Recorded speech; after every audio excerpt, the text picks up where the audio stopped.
This testimony doesn't end here. In another incident recorded in the Gospel, Jesus Christ himself negates the idea that the person the disciples could see after the event of crucifixion was a spirit or any apparition. He said to them, "I am not a spirit, but a man of flesh and bone, and still carry the wounds of the crucifixion on the hands and the feet." This is recorded in Luke chapter 24, verses 36 to 43, which says,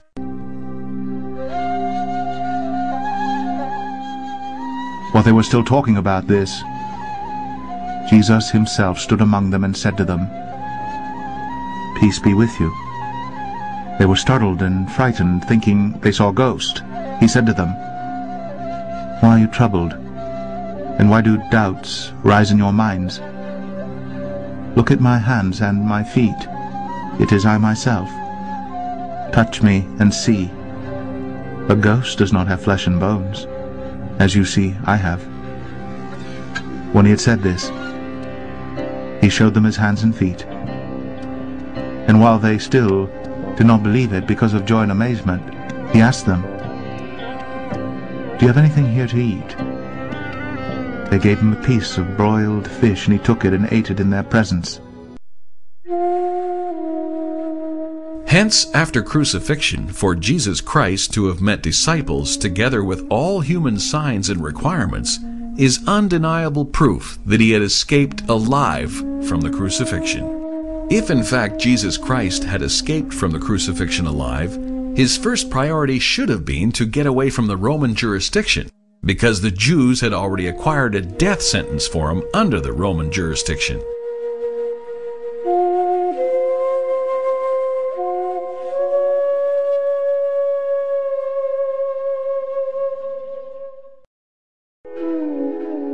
When we look up the map, we find Palestine at the eastern edge of the Roman Empire, so traveling further towards the east would have taken him out of the Roman jurisdiction.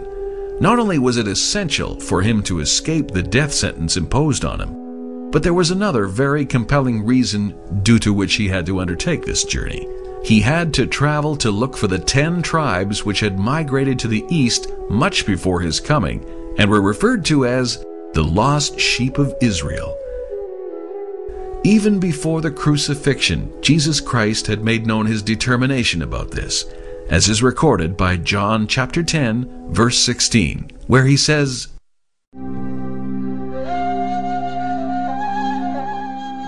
"I have other sheep that are not of this sheep pen. I must bring them also. They too will listen to my voice. And there shall be one flock and one shepherd." Hence, if Jesus Christ considered himself the messenger to Israelites, as is verified by the Gospels and the Holy Koran, then after deliverance from the cross, it is most fitting for him to have traveled to Afghanistan and Kashmir.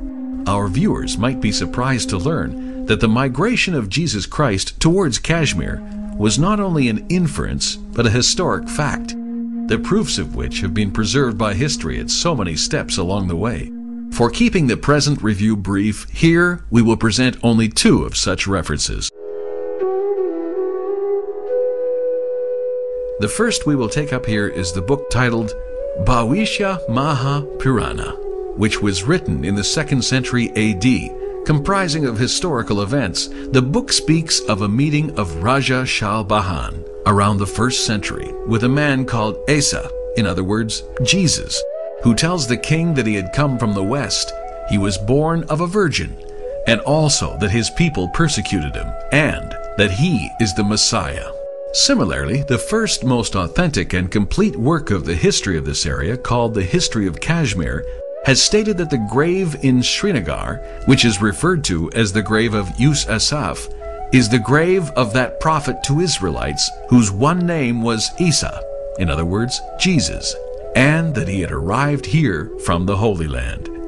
This would be a point worthy of note, that in Srinagar there is a tomb, generally called Raza Bal, where at the grave there is a plaque, upon which the inscription written in Persian reads as, "This is the grave of Yus Asaf." It is known amongst the people that this is the grave of a prophet. This prophet was sent to Kashmir. Even today, this holds the status of the grave of a prophet. Mr. Aziz Kashmiri of Srinagar University states that the grave known to be that of Yus Ashaf is in fact the grave of Jesus. He says, तमाम कश्मीर की तारीखों में यही लिखा है कि ये बाहर से आया है, ये प्रॉफिट था, ये पैगंबर था और इस्राइल से आया, नस्बैन से अंदर बॉर्डर में आया है और फिर यही तबलीग कर रहा है। वही जीसस है, वही मसीह भी है, क्योंकि यूस असफ के माने हैं जो कोड़ी के मर्ज में हूँ उनको शिफा देने वाला, उनका इलाज करने वाला जो शिफायाब हुए। यूस असफ के दूसरे माने हैं जमा करने वाला।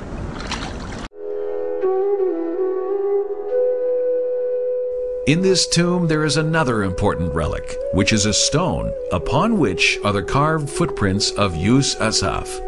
About these footprints, Mr. Aziz Kashmiri says, अच्छी उम्र में ये फोत हो गया है और इसके पाँव के निशानात पत्थर पर उन्होंने कुंदा कर रखे हैं, जैसे कि थे वैसे ही रखे हैं निशान के तौर पर। उनमें जख्म के निशानात बिल्कुल साफ नजर आते हैं, जो सलीब पर चढ़ाने की वजह से उनके पाँव में जख्म आए थे। The position of the scars just behind the toes do not match each other, but they would align if a single nail was driven through both feet, with the left foot placed on top of the right.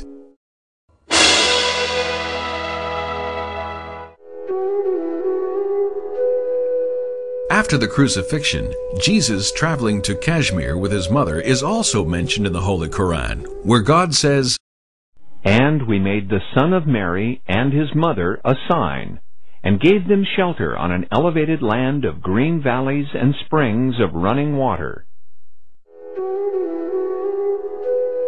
In this verse, God the Almighty has spoken of the miraculous refuge granted to Jesus and his mother.